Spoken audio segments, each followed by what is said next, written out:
என்றும் நம்மோடு இருக்கும், நமக்குள் வாசம் செய்யும் ஆண்டவராய இயேசு கிறிஸ்துவின் நாமத்தில் கிராஸ் டிவி நேயர்களாகிய உங்கள் அனைவருக்கும் என் அன்பின் வாழ்த்துதலை தெரிவித்துக் கொள்கின்றேன். மங்கையர் நேரம் என்ற நிகழ்ச்சியின் மூலமாய் இந்த நாளிலும் கூட உங்களை சந்திப்பதில் மிகுந்த மகிழ்ச்சி அடைகின்றேன். தேவனாகிய கர்த்தர் இந்த நாள் நிகழ்ச்சியை நமக்கு ஆசீர்வாதமாக்கி தரும்படியாய் நம்மையும் இந்த நிகழ்ச்சியையும் ஆண்டுடைய கரத்திலே நாம் ஒப்பு கொடுத்து ஜெபிப்போமா? தகப்பனே, இதோ இந்த வேளையிலும் உம்முடைய பாத தடையிலே நாங்கள் வந்து நிற்கிறோம் சுவாமி. என் தேவனாகிய கர்த்தருடைய கிருபை ஒன்றுதான் எங்களை தாங்கி வழி நடத்த வல்லது. உம்முடைய பரிசுத்த ஆவியானுடைய ஒத்தாசை இல்லாமல் எங்களால் ஒன்றும் செய்ய முடியாது என்பதை நாங்கள் அறிந்திருக்கின்றோம். எனவே இந்த வேளையிலும் ஆவியானவருடைய கிருபைக்காக தகப்பனே, அவருடைய வழி நடத்துதலுக்காக உம்முடைய சமூகத்திலே வந்து நிற்கிறோம் ஆண்டவரே. தகப்பனே, இந்த நிகழ்ச்சியையும் எங்களையும் நீர் ஆட்கொள்வீராக. எந்த நோக்கத்திற்காக இதை நீர் ஒழுங்குபடுத்துகிறீரோ அந்த நோக்கம் எங்களில் நிறைவேறும்படியாக தேவனாகிய கர்த்தருடைய கிருபைக்குள்ளாக ஒப்பு கொடுத்து ஜெபிக்கிறேன். மீட்பர் இயேசு கிறிஸ்துவின் மூலம் பிதாவே, ஆமென். நாம் இன்றைக்கு தியானிக்கும்படியாக எடுத்துக்கொண்ட வேத வசனம் சங்கீதங்களின் புத்தகம் 51ஆம் அதிகாரம் வசனங்கள் 10, 11, 12. தேவனே, சுத்த இருதயத்தை என்னிலே சிருஷ்டியும், நிலைவரமான ஆவியை என் உள்ளத்திலே புதுப்பியும். உமது சமூகத்தை விட்டு என்னை தள்ளாமலும் உமது பரிசுத்த ஆவியை என்னிடத்திலிருந்து எடுத்துக்கொள்ளாமலும் இரும். உமது இரட்சணியத்தின் சந்தோஷத்தை திரும்பவும் எனக்கு தந்து உற்சாகமான ஆவி என்னை தாங்கும்படி செய்யும். இந்த சங்கீதம் எந்த பின்னணியில் எழுதப்பட்டது என்பது நமக்கு தெரிந்த ஒன்று. தாவீது பத்சேபாளிடம் நெறி தவறி நடந்து பாவத்தில் ஈடுபட்ட பிறகு அதை உணர்ந்து ஆண்டவரிடத்திலே பாவ அறிக்கை பண்ணி அதற்காக மன்னிப்பு கேட்கின்ற ஒரு சங்கீதம்தான் இந்த 51வது சங்கீதம். தவறு செய்து விட்டேன், அதற்காக ஆண்டவரே என்னை தண்டித்து விடாதேயும். எப்படி நீர் எனக்கு தந்த அந்த பரிசுத்த ஆவியை என்னிடத்திலிருந்து எடுத்து கொள்ளாதிரும். ஏனென்றால் அவர் இருந்தார் என்று சொன்னால் அப்பொழுதுதான் எனக்கு உணர்வுள்ள இருதயம் இருக்கும். அப்பொழுதுதான் நான் என்னுடைய பாவ இச்சைகளிலிருந்து விடுபட முடியும். அப்பொழுதுதான் நான் பலன் கொண்டு திடமனதாய் உமக்காக வாழ முடியும். இதை நன்றாக உணர்ந்ததினால்தான் தாவீது இந்த இடத்துல சொல்கின்றார், இந்த வசனங்களின் மூலமாக, நிலைவரமான ஆவியை என் உள்ளத்திலே புதுப்பியும். அப்படி என்றால் என்ன அர்த்தம்? அந்த பரிசுத்த ஆவி எனக்குள் எப்பொழுதும் நிலைத்திருக்க வேண்டும். வந்து போவது அல்ல, கொஞ்ச நேரம் இருந்துவிட்டு பிறகு செல்வது போல அல்ல. கிறிஸ்துவுக்குள் பிரியமானவர்களே, பழைய ஏற்பாட்டிலே பார்த்தோம் என்றால் ஆவியானவர் மக்களுக்குள்ளே அல்லது மனிதருக்குள்ளே எப்பொழுதும் தங்கி இருப்பது இல்லை. கர்த்தர் அவருடைய திட்டத்தை நிறைவேற்றுவதற்கு குறிப்பிட்ட நபரை, அவரால் தெரிந்து கொள்ளப்பட்டவர்கள் மீது ஆவியாக இறங்குகின்றார். அவர்களை வைத்து தீர்க்க தரிசனம் உரைப்பதோ, அவர்களை வைத்து ஏதாவது அற்புதங்கள் செய்வதோ, அவர்களை வைத்து எதிரிகளை வீழ்த்துவதோ, அவர் சித்தத்தை நிறைவேற்றுவதற்கு, திட்டத்தை நிறைவேற்றுவதற்கு யாரை பயன்படுத்த விரும்புகிறாரோ அவர்கள் மீது அந்த சமயத்தில் வந்து இறங்குவார். அந்த காரியம் முடிந்தவுடன் அந்த ஆவியானவர் அவர்களை விட்டு எடுக்கப்பட்டு விடுவார். அப்படி ஆக ஆவியானவர் வந்து அவருடைய திட்டத்தை நிறைவேற்றி விட்டு பிறகு சென்று விடுவார். இதுதான் பழைய ஏற்பாட்டிலே பரிசுத்த ஆவியானவருடைய வேலையாக இருந்தது. ஆனால் புதிய ஏற்பாட்டில் அப்படி அல்ல. ஏனென்றால் நம்முடைய ஆண்டவராய் இயேசு கிறிஸ்து மரித்து உயிர்த்து மேலே போகும் பொழுது அவர் சொன்னார், உங்களை நான் திக்கற்றவர்களாக விடேன். ஏனென்றால் நான் உங்களோடு கூட இருந்தேன், ஆகவே நீங்கள் தைரியமாக இருந்தீர்கள். இப்பொழுது நான் என்னுடைய பிதாவினிடத்திற்கு சென்ற பொழுது நீங்கள் நினைக்க வேண்டாம், ஐயோ யாருமே இல்லையே என்று சொல்லி நினைக்காதீர்கள். நான் உங்களை திக்கற்றவர்களாக விடேன். ஏனென்று சொன்னால் உங்களுக்கு என்று ஒரு தேற்றரவாளனை நான் அனுப்புவேன். அப்போ அந்த தேற்றரவாளன் உங்கள் மீது வந்து உங்களோடு கூட இருந்து உங்களை வழி நடத்துவார். ஆக அப்படியாகத்தான் ஆண்டவராக இயேசு கிறிஸ்து பரத்திற்கு ஏறின பிறகு இந்த பரிசுத்த ஆவியானவர் அந்த பெந்தகோஸ்தே நாளிலே வந்து இறங்கி அப்போஸ்தலர்களை நிரப்பினார். அந்த நாளிலிருந்து இந்த நாள் வரையிலும், ஏன் இயேசுவுடைய 2வது வருகை வரையிலும் அந்த ஆவியானவர் நம்மோடு கூடத்தான் இந்த உலகத்திலே நம்மில் அவர் இருக்கின்றார், நமக்குள் வாசமாய் இருக்கின்றார். ஆனால் இங்கே தாவீது வாழ்ந்த காலம் அது அல்ல, பரிசுத்த ஆவியானவர் கொடுக்கப்பட்ட காலம் அல்ல. எனவே தான் அவர் சொல்கிறாரு, அந்த பரிசுத்த ஆவியானவர் மட்டும் என்னோடு கூடயே எப்பொழுதும் இருந்திருப்பார் என்றால் நான் இப்படி தவறி இருக்க மாட்டேனே.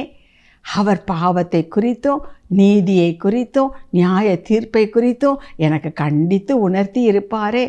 யோவான் 16ஆம் அதிகாரம் 8வது வசனத்தில் சொல்லப்பட்டிருப்பது போல, ஆக அவர் ஆவியானவர் நமக்குள் இருப்பார் என்றால், நம்மோடு கூட இருப்பார் என்றால், அவர் நமக்கு இது நல்லது, இது கெட்டது, இதை செய், இது செய்யாதே, இது பாவம் அல்ல என்பதை நமக்கு உணர்த்தி கொண்டே இருப்பார்.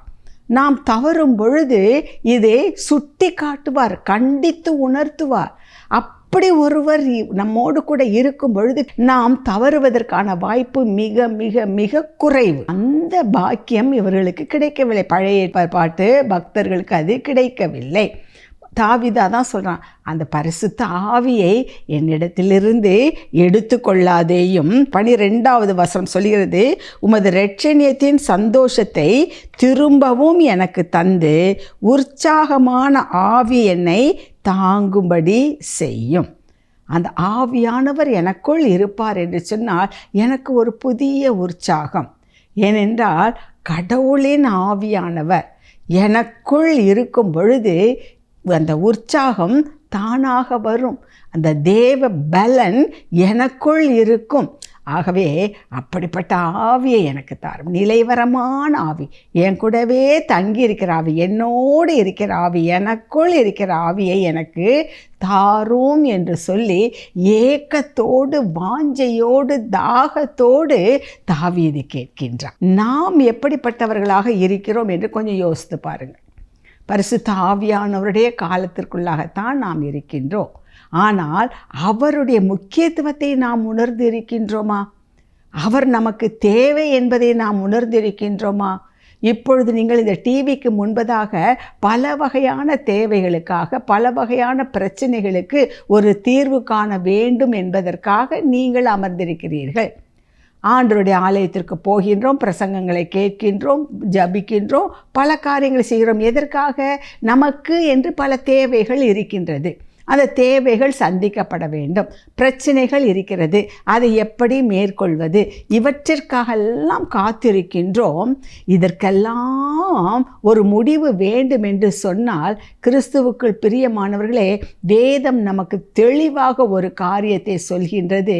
2 கொரிந்தியரின் புத்தகம் 3ஆம் அதிகாரம் 17வது வசனம் இவ்விதமாய் சொல்கிறது, கர்த்தரே ஆவியானவர், கர்த்தருடைய ஆவி எங்கேயோ அங்கே விடுதலையும் உண்டு. இதை கேட்டுக்கொண்டிருக்கின்ற அன்பான சகோதரி சகோதரனே, பல காரியங்களுக்காக ஏக்கத்தோடு வாஞ்சையோடு நீங்கள் அமர்ந்திருக்கலாம். ஐயோ, இந்த பிரச்சனையிலிருந்து எனக்கு ஒரு விடுதலை கிடைக்காதா? இந்த வியாதியிலிருந்து எனக்கு ஒரு விடுதலை கிடைக்காதா? இந்த சாபக்கட்டு இப்படி தொடர்ந்து வந்து கொண்டே இருக்கின்றதே, அடுத்த துன்பங்கள், ஒரு பிரச்சனை முடிந்தால் உடனே அடுத்ததாக இன்னொரு பிரச்சனை வந்து விடுகின்றதே, இதற்கெல்லாம் என்ன காரணம்? இப்படியாக குழம்பி போன நிலைமையிலே இதிலிருந்து எனக்கு ஒரு விடுதலை கிடைக்காதா? இந்த பிரச்சனைக்கு யாராவது ஒரு முடிவு எனக்கு தரமாட்டார்களா? கிறிஸ்துவுக்குள் பிரியமானவர்களே, எல்லாவற்றிற்கும் ஒரு முடிவு உண்டு. அந்த முடிவு தான் என்ன என்பதை இன்றைக்கு ஆண்டவர் நமக்கு சுட்டி காட்டுகின்றார். வேதம் சொல்கின்றது, ஆவியானவர் எங்கேயோ அங்கே விடுதலையும் உண்டு. நம்ம என்ன நினைக்கிறோம்? பரிசுத்த ஆவியானவரை பெற்றுக்கொள்ள வேண்டும் என்று சொன்னால், பரிசுத்த ஆவியானவரை பெற்றுக்கொள்வதற்கான ஒரு அடையாளம் நாம் அந்நிய பாஷையில் பேச வேண்டும், ஆடி பாடி துதிக்க வேண்டும், இப்படியாக ஆர்ப்பாட்டம் நாம் அநேக இடங்களில் அதான் பார்க்குறோம். அபிஷேகம் என்று சொன்னாலே நம்ம என்ன நினைக்கிறோம்னா சத்தம் போட்டு பாடணும், குதிக்கணும், அந்நிய பாஷையில் பேசணும், இவைகளெல்லாம் செய்கின்றோம். தவறு என்று சொல்லவில்லை. ஏனென்று சொன்னால் ஆண்டவருடைய ஆவி நமக்குள் வரும் பொழுது இந்த பலவீனமான சரீரம் அதை தாங்கக்கூடாதபடிக்கு அப்படியாக சிலர் துள்ளுவதையும் அவர்கள் பாடுவதையும் இப்படியாக ஆர்ப்பாட்டம் பண்ணுவதையும் நாம் பார்க்கின்றோம். இப்போ ஒரு மேட்ச் பார்க்கிறோம் என்று சொன்னால், இப்போ இந்த கிரிக்கெட் மேட்சுகள்லாம் நடந்து கொண்டிருக்கின்றது. அப்படியாக நடந்திருக்கும் பொழுது ஒருவர் சிக்ஸர் அடித்தார் என்று சொன்னால், சிக்ஸர் அடித்து விட்டார் என்று சொல்லி சாதாரணமாக சொல்லிவிட்டு இருப்போமா? இருக்க மாட்டோம். அது மிகவும் நமக்கு சந்தோஷத்துக்கு ஒரு காரியமாக இருக்கிறது. ஆகவே நாம் என்ன செய்கிறோம்? அடித்த உடனே இங்கே இருந்து கொண்டு கைத்தட்டுகின்றோம், சப்தம் போடுகின்றோம், ஆர்ப்பரிக்கின்றோம். அது எதை காட்டுகிறது? நம்முடைய சந்தோஷத்தை வெளிப்படுத்துகின்றோம், நம்முடைய உணர்ச்சியை வெளிப்படுத்துகின்றோம். அதே போல தான் ஆவியானவர் நமக்குள் வரும் பொழுது அந்த சந்தோஷம், அந்த பாக்கியத்தை நினைத்து நம்மை அறியாமலே நம்முடைய சரீரம் உற்சாகத்தின் மிகுதியினால் அப்படிப்பட்டதான வெளிப்படையான சில காரியங்களை செய்கிறது. அது தவறு அல்ல. ஆனால் அது ஒன்றுதான் அடையாளம் என்று சொல்லி வைத்து கொண்டு அப்படியாக நாம் அப்படி ஆடி பாடி துதித்து எல்லாம் செய்துவிட்டால் நாம் பரிசுத்த ஆவியின் அபிஷேகத்தை பெற்றவர்கள், அது போதும் என்று சொல்லி நினைத்து கொண்டிருக்கின்றோமே, அதுதான் தவறு. ஏன் அந்த அபிஷேகம்? எதற்காக அந்த அபிஷேகம்? அந்த ஆவியானவருடைய இயல்பு என்ன? அவருடைய காரியம் என்ன? ஏன் அவரை பெற்றுக்கொள்ளும் பொழுது நம்முடைய சரீரம் அப்படி உற்சாகத்தால் துள்ளுகிறது? அதற்கு என்ன காரணம்? இதுதான் காரணம். எது காரணம்? அவர் எங்கே உண்டோ, ஆவியானவர் எங்கே உண்டோ அங்கே விடுதலையும் உண்டு. உங்கள் பிரச்சனைக்கெல்லாம் ஒரு தீர்வு வேண்டும் என்று சொன்னால், கிறிஸ்துவுக்குள் பிரியமானவர்களே, வேதம் நமக்கு காட்டுகின்ற ஒரு வழி என்ன? நீங்கள் பரிசுத்த ஆவியின் அபிஷேகத்தை பெற்றுக்கொள்ள வேண்டும். பரிசுத்த ஆவியானவர் நமக்குள் வர வேண்டும். அவரை நாம் பெற்றுக்கொண்டோம் என்று சொன்னால், அவரில் மகிழ வேண்டும் என்று சொன்னால், அவரோடு நாம் ஐக்கியப்பட்டு இருப்போம் என்று சொன்னால், எதை குறித்தும் நாம் கவலைப்பட மாட்டோம். நான் என்ன செய்வது, நீ என்ன செய்வது, அதை பற்றி யோசிக்கவே நமக்கு அவசியமில்லை. ஏனென்றால் நமக்குள் இருக்கின்ற ஆவியானவர் நமக்காக கிரியைகளை நடப்பிப்பார். அதான் தாவீது சொல்கிறான், நிலைவரமான ஆவியை எனக்கு தாரும். வந்துட்டு போகிற ஆவியில் ஒரு கோலியாத்தை மேற்கொள்கிற சமயத்தில் வந்துவிட்டு பிறகு போவது அல்ல. ஒரு சிங்கத்தையும் கரடியையும் நான் சண்டை போட்டு அவற்றை கொன்று போடுவதற்காக என் மேல் இறங்கின அந்த ஆவி பிறகு போவது அப்படி அல்ல. என் கூடவே இருந்திருந்தா அந்த ஆவியானவர் நிலைவரமாக எனக்குள்ளேயே இருந்திருப்பார் என்று சொன்னால், நான் அந்த பத்சேபாலிடம் தவறி இருக்க மாட்டேனே. ஏனென்றால் அவர் எனக்கு என்னுடைய பாவத்தை குறித்து அவர் கண்டித்து உணர்த்தி இருப்பாரே, நான் அதிலிருந்து மீண்டு இருப்பேனே. ஆகவே கர்த்தாவே, எனக்கு நிலைவரமான ஆவியை தாரும். நிலைவரமான ஆவி, என் கூடவே இருக்கிற, என்னுள் தங்கி இருக்கிற, எனக்குள் வாசமாயிருக்கிற அந்த ஆவியை தாரும் என்று சொல்லி அவ்வளவு தாகத்தோடு அவர் கேட்டார் என்றால், நாம் இன்னும் எவ்வளவு அதிகமாக கேட்க வேண்டும்? நாம் இன்னும் எவ்வளவு அதிகமாக அந்த ஆவியானவருடைய முக்கியத்துவத்தை உணர வேண்டும்? அவர்கள் வருந்தி கேட்டுக்கொண்டார்கள். எல்லோருக்கும் அது கிடைக்கவில்லை. கடவுளால் தெரிந்து கொள்ளப்பட்ட ஒரு சிலருக்கு மாத்திரம் சில காரியங்களுக்காக மாத்திரம் கிடைத்தது. ஆனால் இன்றைக்கு யோவேல் தீர்க்கதரிசியின் மூலமாக ஆண்டவர் நமக்கு சொல்கின்ற ஒரு காரியம், கடைசி நாட்களில் மாம்சமான யாவர் மேலும் என் ஆவியை ஊற்றுவேன். நீங்கள் கேட்காமலே ஆண்டவர் சொல்கிறாரு, நான் ஊற்றுவேன். அவர் ஊற்றிக்கொண்டிருக்கின்றார். நாம் அதை பெற்றுக்கொள்ள வேண்டும். கேட்கின்ற எவனும் பெற்றுக்கொள்கின்றான். நாம் எதையோ கேட்கின்றோமே. நல்ல படிப்பு வேண்டும், நல்ல உத்தியோகம் வேண்டும், நல்ல பெண் வேண்டும், நல்ல தொழில் சேர்க்க வேண்டும், இப்படி என்று சொல்லி உலக பிரகாரமாக பல காரியங்களுக்காக நாம் ஜெபிக்கின்றோமே. என்றைக்காவது நாம் ஜெபிக்கின்றோமா, ஆண்டவரே உம்முடைய ஆவி எனக்கு வேண்டும், அந்த பரிசுத்த ஆவி எனக்குள் வர வேண்டும், நிலைவரமான அந்த ஆவி எனக்குள் தங்க வேண்டும், அதை கேளுங்க. ஏனென்றால் அவர் நமக்குள் வந்தால் விடுதலை உண்டு. எதிலிருந்து? பாவத்திலிருந்து விடுதலை உண்டு. கிறிஸ்துக்குள் பிரியமானவர்களே, சாப கட்டுகளிலிருந்து விடுதலை உண்டு. நமக்குள் ஆவியானவர் இருப்பார் என்று சொன்னால் ஒன்றை ஞாபகத்தில் வைத்துக் கொள்ளுங்கள். வேதம் சொல்வது போல 1 யோவான் 4ஆம் அதிகாரம் 4வது வசனம், இந்த உலகத்தில் இருப்பவனை காட்டிலும் உங்களில் இருக்கிறவர் பெரியவர். உலகத்தில் பிரகாரமாக பல எதிர்ப்புகள் வரலாம், பல வகையான பிரச்சனைகள் வரலாம், பலர் உங்களை எதிர்த்து பல காரியங்களை விரோதமாக செய்யலாம். ஆனால் அவைகளை காட்டிலும், அவற்றில் இருக்கின்ற அந்த வல்லமையை காட்டிலும் நமக்குள் இருக்கின்ற வல்லமை, அந்த பரிசுத்த ஆவியானுடைய வல்லமை மேலோங்கி இருப்பதால் அது என்ன செய்கின்றது? இவற்றை எல்லாம் பட்சித்து போட்டு விடுகின்றது. நம்முடைய ஆவியானவர் பட்சிக்கும் ஆவியானவர். எதை? பாவ சூழ்நிலைகளை அவர் பட்சித்து போடுகின்றார். நமக்கு எதிராக வருகின்றவர்கள் காரியங்களை அவர் பட்சித்து போடுகின்றார். கிறிஸ்துவுக்குள் பிரியமானவர்களே, ஒரு உயிருள்ள ஒரு சாட்சி பல வருடங்களுக்கு முன்பதாக நம்முடைய தூத்துக்குடி பட்டணத்திலேயே ஒரு பெரிய மீட்டிங் நடந்த பொழுது அதிலே ஒருவர் சொன்ன ஒரு காரியம், பெரிய மந்திரவாதி, அநேகமாக பலர் அதை கேள்விப்பட்டிருப்பீர்கள். தொட்டண்ணா என்று சொல்லி ஒரு பெரிய மந்திரவாதி. அவர் எவ்வளவு பெரிய மந்திரவாதி என்று சொன்னால், அவர் அந்த கோடியில் வருகிறார், தெருவன் ஒரு முகனையில் வருகின்றார் என்று சொன்னால் அந்த தெருவில் யாரும் வெளியில் நிற்க மாட்டார்களாம். அவ்வளவு பயங்கரமானவர். கிறிஸ்துவர்களை கண்டால் பிடிக்காது.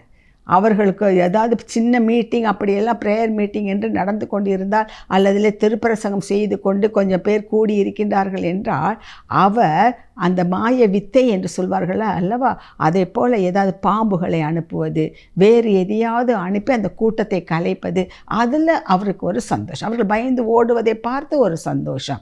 இப்படியாக மிக மோசமான ஒரு மனிதவனாக அவர் வாழ்ந்து கொண்டிருந்தார். மந்திரவாதி தொட்டண்ணா.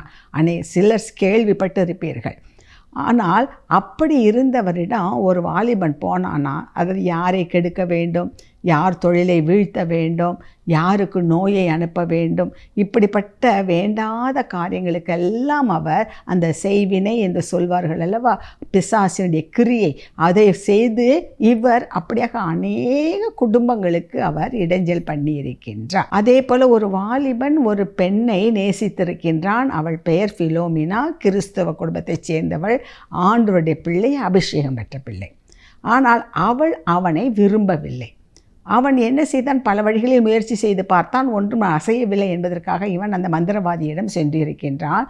சொல்லி அவள் பெயரை சொல்லி, அவள் எப்படியாவது, நான் இவ்வளவு நாளும் அவளை பின்தொடர்ந்தேன், அவள் என்னை அலட்சியம் பண்ணினாள், அவள் எப்படியாவது என்னை தேடி வரும்படியாக நீ ஒரு மந்திரமும் செய்ய வேண்டும் என்று சொல்லி, அதே போல் அந்த தொட்டண்ணா என்ற மந்திரவாதி அந்த அமாவாசை இருட்டு இரவு 12 மணிக்கு அவர் சொன்ன காரியம், அன்றைக்கு ஏதோ எலுமிச்சம்பழங்கள் இதையெல்லாம் வைத்து அவர் பிசாசுக்கு பூஜை பண்ணி கொண்டிருந்தார். எப்படியாவது அந்த பெண் இவளிடம் வர வேண்டும் என்பதற்காக பிசாசுகளை, குட்டி பிசாசுகளை அனுப்பினாராம். அந்த பிசாசுகள் அந்த பிலோமினா அந்த வீட்டிற்கு போன வேகத்தில் திரும்பி வந்து விட்டதாம். இவருக்கு ஒரே ஆச்சரியம். ஏனென்றால் எப்பொழுதும் இவர் அனுப்பினார் என்றால் அந்த காரியத்தை செய்து முடித்து விட்டுத்தான் வருவாங்களாம். ஆனால் வந்த பிறகு அவர் கேட்டால், எங்களால் அங்கே நெருங்க முடியவில்லை. பிறகு அதைவிட பெரிய பிசாசுகள், அவர் சொன்ன ஒரு காரியம், அதைவிட பெரிய பிசாசுகளை அனுப்பினேன், அவைகளும் திரும்பி வந்துவிட்டன, எங்களால் அங்கே போக முடியாது, ஒரே ஃபயர் வளையம் போல், அதாவது நெருப்பு வளையம் அந்த வீட்டை சுற்றி இருக்கின்றது, அந்த பெண் அந்த நெருப்பு வளையத்திற்குள் அந்த பெண் இருக்கின்றால், எங்களால் போக முடியாது என்று சொல்லி. பிறகு தான் இவருக்கு யோசனை என்ன என்று சொல்லி, இருப்பதிலேயே பெரிய பிசாசு அவர் சொன்ன ஒரு காரியம், அவ்வளவு பெரிய பிசாசை அனுப்பினேன், அது என்னை அங்கே அனுப்பி அவளை தொட முடியவில்லை என்றால் நான் மறுபடியுமாக உன்னை நான் தொட்டு விடுவேன் என்று சொன்ன பொழுது இவர் பயந்து விட்டார். பிறகு அந்த பூஜையை நிறுத்திவிட்டார். அதற்கு பிறகு யோசித்தாராம், என்ன காரணமாக இருக்கும், எப்படி அவளை சுற்றிலும் அந்த ஃபயர் இருக்கிறது என்று சொன்னார்கள் என்று சொன்ன பொழுது அவருக்கு ஆண்டவராய் இயேசு கிறிஸ்து வெளிப்பட்டு, நான் தான் அவளை சுற்றி ஒளியாக இருக்கின்றேன், அவளை சுற்றி நான் ஒளியாக இருந்து அவளை பாதுகாக்கின்றேன், அவள் என்னுடைய பிள்ளை, என்னுடைய ஆவி அவளுக்குள் இருக்கும் பொழுது அவளை யாரும் நெருங்க முடியாது என்று சொல்லியிருக்கிறார். அதை கேட்ட பிறகு தான் இவருக்குள் ஒரு பயம், இவருக்குள் ஒரு நடுக்கம். ஐயோ, இந்த ஆண்டவரைத்தானே நம்ம எதிர்த்து நின்று கொண்டிருந்தோம். இவர்களுடைய ஊழியக்காரர்கள் ப்ரேயர் மீட்டிங் நடக்கின்ற இடத்துலெல்லாம் இப்படி சித்து வேலைகளை செய்து அவர்களை பயம் காட்டி கலைத்து ஓட வைத்து கொண்டிருக்கின்றோம். அப்படி என்று சொன்னால் நான் நம்பி இருக்கின்ற இந்த சாத்தான்களுடைய செயல்களெல்லாம் வல்லமையெல்லாம் காட்டிலும் பெரிய வல்லமை ஒன்று இருக்கிறது என்று சொன்னால் அது இவர் தான் என்று சொல்லி அன்றைக்கு அவர் ஆண்டவராய் இயேசு கிறிஸ்துவை ஏற்றுக்கொண்டு எல்லாவற்றையும் விட்டு ஒழித்து விட்டு இந்த இயேசுவுக்கு நான் சாட்சியாக இருப்பேன் என்று சொல்லி அதிலிருந்து கிறிஸ்துவுக்குள் பிரியமானவர்களே அவர் ஆண்டவருக்கு சாட்சியாக பல ஊர்களிலும் சென்று தேவனுடைய நாமத்தை மகிமைப்படுத்தி கொண்டிருக்கின்றார். ஆக ஏன் அந்த பிலோமினா என்ற பெண்ணை இந்த பிசாசுகள் நெருங்க முடியவில்லை, இந்த செய்வினை ஒன்றும் பாதிக்கவில்லை, இந்த மந்திரங்கள் அவளில் எந்த கிரியை நடப்பிக்க முடியவில்லை என்று சொன்னால் அவளுக்குள் இருந்த பரிசுத்த ஆவியின் அபிஷேகம். ஒவ்வொரு நாளும் அந்த அபிஷேகத்தில் நிரம்பி அவள் ஜெபித்து விட்டுத்தான் படுப்பாள். ஒவ்வொரு நாளும் காலையில் எழுந்து புதிய கிருபை வேண்டும் ஆண்டவரே, புதிய ஆவியினால் என்னை அபிஷேகம் பண்ணும் என்று சொல்லி எப்பொழுதும் ஆவியிலே அனல் உள்ளவளாக அவள் இருந்து கொண்டிருந்தாள். எனவே சத்துருவினால் அவளை தொட முடியவில்லை. கிறிஸ்துவுக்குள் பிரியமானவர்களே, அப்படி மட்டும் இல்லாமல் சாதாரண ஒரு கிறிஸ்துவ பெண்ணாக ஆலயத்திற்கு போவது வருவது கடமைகளை செய்வது இப்படியாக மட்டும் அவள் இருந்திருப்பாள் என்று சொன்னால் நிச்சயமாக அந்த பேய், அந்த அசுத்த ஆவி அவளை மேற்கொண்டிருக்கும். அவளுடைய வாழ்க்கையே தலைகீழாக சின்ன பின்னமாக மாறியிருக்கும். ஆக அவளுக்கு அந்த விடுதலை கிடைத்தது எதனால்? அந்த பிசாசின் பிடியிலிருந்து, அந்த பொல்லாத மனுஷனுடைய தந்திரத்திலிருந்து அவளுக்கு எப்படி விடுதலை கிடைத்தது? அவளுக்குள் இருந்த அபிஷேகம். அவளுக்கு ஒன்றுமே தெரியாது, இப்படி நடக்கின்ற காரியங்கள் எதுவும் அவளுக்கு தெரியாது. ஆனால் அவளுக்குள் இருந்த அந்த ஆவியானவர் அவளை எதிர்த்து வந்த சாத்தானின் கிரியைகளை அழித்து போட்டார். இதற்காகத்தான் சொல்வது, நாம் ஆண்டவருடைய ஆவியிலே நிரம்பினவர்களாக காணப்பட வேண்டும். பரிசுத்த ஆவியானவருடைய வல்லமை எங்கு உண்டு, ஆவியானவர் எங்கு உண்டோ அங்கே விடுதலையும் உண்டு. பிசாசிடமிருந்து விடுதலை உண்டு, சாப கட்டுகளிலிருந்து விடுதலை உண்டு. கிறிஸ்துவுக்குள் பிரியமானவர்களை எவ்வளவு அழகாக வேதம் சொல்கிறது, அபிஷேகம் நுகத்தை முறிக்கும் என்று பார்க்கின்றோம். எத்தனையான நுகங்களை நாம் சுமந்து கொண்டிருக்கிறோம். எத்தனையான பாவ இச்சைகளுக்கு அடிமையாகி கொண்டிருக்கின்றோம். வேண்டாத குடி பழக்கத்திற்கும் போதை வஸ்துகளுக்கும் இந்த மொபைல் போன்ற காரியங்களுக்கும் நம்முடைய நேரத்தை வீணாக்கி இந்த நுகத்தை நாம் சுமந்து கொண்டு தேவனுக்கு கொடுக்க வேண்டிய நேரத்தை கொடுக்க முடியாதபடிக்கு எவ்வளவு கிறிஸ்துவர்கள், விசுவாசிகள் என்று சொல்பவர்கள் அந்த நுகத்தை சுமந்து கொண்டிருக்கின்றோமே. இந்த நுகத்தை முறிப்பது எப்படி? அந்த ஆவியானவருடைய வல்லமை நமக்குள் இருக்கும் என்று சொன்னால் அப்பொழுது அந்த நுகமானது முறிக்கப்பட்டு விடுகின்றது. இதை கேட்டுக்கொண்டிருக்கின்ற அன்பான சகோதரனே, சகோதரியே, உங்களுடைய கடன் என்ற நுகம் முறிக்கப்பட வேண்டுமா? அந்த பாவ பழக்கம் என்ற அந்த நுகம் முறிக்கப்பட வேண்டுமா? மன அமைதி இல்லை, சமாதானம் இல்லை என்று சொல்லி குழப்பமான சூழ்நிலைகளே கட்டுண்டவர்களாக இருந்து கொண்டிருக்கின்றீர்களா? இந்த கட்டுகளிலிருந்து விடுதலை வேண்டுமா? ஒன்றும் செய்ய வேண்டாம். நீங்கள் ஒவ்வொரு நாளும் முழந்தாள் படியிட்டு ஆண்டவரை நோக்கி, கர்த்தாவே, உம்முடைய ஆவியினால் என்னை நிரப்பும், நீர் வாரும், என் உள்ளத்திலே நீர் தங்கி இரும் என்று சொல்லி ஆண்டவரை நோக்கி ஜெபித்து அந்த பரிசுத்த ஆவியின் அபிஷேகத்தை பெற்றுக்கொள்ள பாருங்கள். அதுதான் ரொம்ப முக்கியம், மிக மிக முக்கியம். ஏனென்றால் வேதத்தில் பார்க்குறோம், கிறிஸ்துவின் ஆவி இல்லாதவன் அவருடையவன் அல்ல. அவருடைய ஆவியை பெற்றவர்கள் தான் கிறிஸ்துவுக்குள் பிரியமானவர்களே அவருடையவர்களாக இருக்கின்றார்கள். அவருடைய எண்ணம் என்ன என்பதை நாம் அப்பொழுதுதான் அறிந்து கொள்ள முடியும். 2 பேதுருவின் புத்தகம் 1ஆம் அதிகாரம் 21வது வசனம் இவ்விதமாய் சொல்கின்றது, தீர்க்க தரிசனமானது ஒரு காலத்திலும் மனுஷருடைய சித்தத்தினாலே உண்டாகவில்லை. தேவனுடைய பரிசுத்த மனுஷர்கள் பரிசுத்த ஆவியினாலே ஏவப்பட்டு பேசினார்கள். இந்த தீர்க்க தரிசனங்கள், இந்த வேதம் என்ன? தீர்க்க தரிசனம். ஆக இந்த தீர்க்க தரிசனமானது ஒரு காலத்திலும் மனுஷருடைய சித்தத்தினாலே உண்டாகவில்லை. இது எழுதணும் போகணும்னு யோசித்து நிதானித்து யாரும் செய்யலை. யாரெல்லாம் தேவனுடைய ஆவியினாலே ஏவப்பட்டார்களோ, தேவனுடைய பரிசுத்த மனுஷர்கள் பரிசுத்த ஆவியினாலே ஏவப்பட்டு பேசினார்கள். ஏனென்றால் இந்த வேத புத்தகம் ஒரு மனிதனால் ஒரு குறிப்பிட்ட காலத்தில் எழுதப்பட்டது இல்லை என்பது நம்ம எல்லோருக்கும் நன்றாக தெரியும்.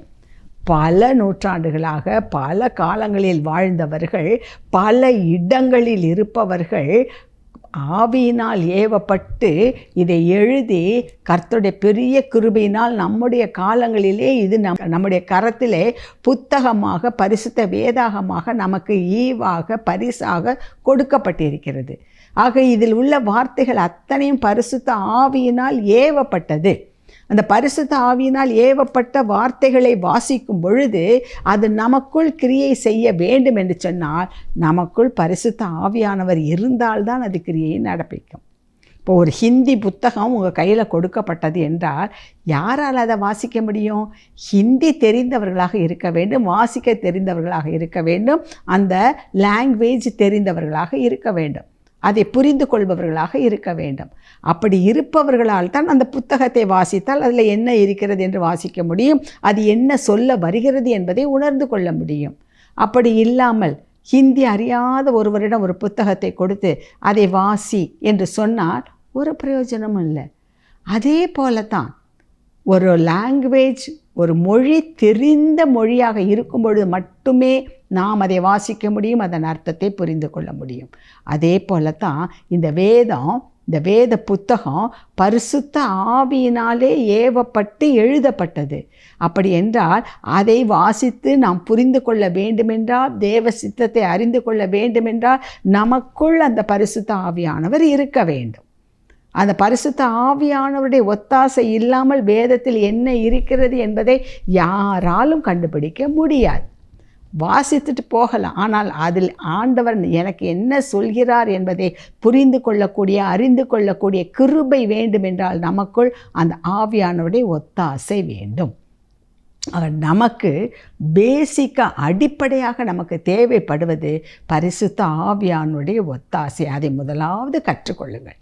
அதை முதலாவது நீங்கள் யாராக வேண்டும் என்றாலும் இருக்கலாம், கிறிஸ்தவர்களாக இருக்கலாம், கிறிஸ்தவர்கள் அல்லாதவர்களாக இருக்கலாம். ஆனால் டிவிக்கு முன்பதாக அமர்ந்து இந்த செய்தியை கேட்கிறீர்கள் என்றால் கர்த்தர் உங்களோடு தான் பேசுகிறார். ஆவியாக இருக்க கர்த்தர் ஆவியானவர், கர்த்தர் ஆவியானவர். அவருக்கு ரூபம் இல்லை, சொரூபம் கிடையாது, விக்கிரகம் கிடையாது, ஆவியானவர். அந்த ஆவியானவர் எங்கே இருக்கிறாரோ அங்கே விடுதலை உண்டு. உங்களுக்குள் இருக்கிறார் என்றால் உங்களுக்கு எல்லாவற்றிலும் இருந்து விடுதலை உண்டு. பாவத்திலிருந்து விடுதலை, சாபத்திலிருந்து விடுதலை, நோயிலிருந்து விடுதலை, தனித்தனியாக விடுதலை வேண்டும் என்று கேட்க வேண்டிய அவசியம் இல்லை. அந்த ஆவியானவரை கேட்டு பெற்றுக்கொள்ளும் பொழுது, அவர் உங்களுக்குள் வரும் பொழுது உங்களுக்கு விடுதலை கிடைக்கிறது. அதைத்தான் ஆண்டவர் இன்றைக்கு உங்களோடு பகிர்ந்து கொள்ள விரும்புகின்றார். என் ஜனங்கள் அறிவில்லாமையால் சங்காரமாகிறார்களே, இப்படி அடிப்படையான ஒரு உண்மையை தெரியாததினாலே என் பிள்ளைகள் இப்படியாக நுகத்தை சுமந்து திரிகின்றார்களே, இந்த நுகத்தை முறிப்பது ஆவியானுடைய அபிஷேகம் என்பதை அறியாமல் இருக்கின்றார்களே, இந்த ஆவியானவர் அவர்களுக்குள் இருந்தால் அவர்களுக்கு எல்லாவற்றிலும் இருந்து விடுதலை உண்டு என்பதை அறியாமல் இருக்கிறார்களே என்று சொல்லி ஆண்டவர் ஆதங்கத்தோடு இந்த நாளிலே உங்களோடு பேசி கொண்டிருக்கிறார். எனவே இதை கேட்டுக்கொண்டிருக்கின்ற அன்பான சகோதரி சகோதரியே, இந்த நாளிலே கர்த்தர் சொன்ன காரியத்தை ஞாபகத்தில் வைத்து அந்த தாவீது ஜெபித்தாரே அதே ஜெபத்தை நாமும் ஏறெடுப்போம். என்ன ஜெபம் அவர் செய்தார்?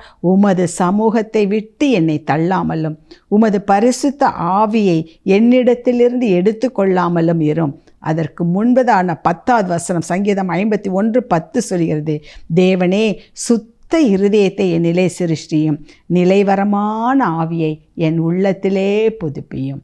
ஆண்டவர்கிட்ட கேட்போமா, ஆண்டவரே அந்த ஆவியானவர் நிலைவரமான ஆவி எனக்கு வேண்டும், உற்சாகமான ஆவி எனக்கு வேண்டும், விடுதலை பெற்றுக்கொள்ளக்கூடிய ஆவி வேண்டும், நுகத்தை முறிக்கிற ஆவி எனக்கு வேண்டும் என்று அந்த ஆவியானவரை, பரிசுத்த ஆவியானவரை கேட்டு பெற்றுக்கொள்ளுங்கள்.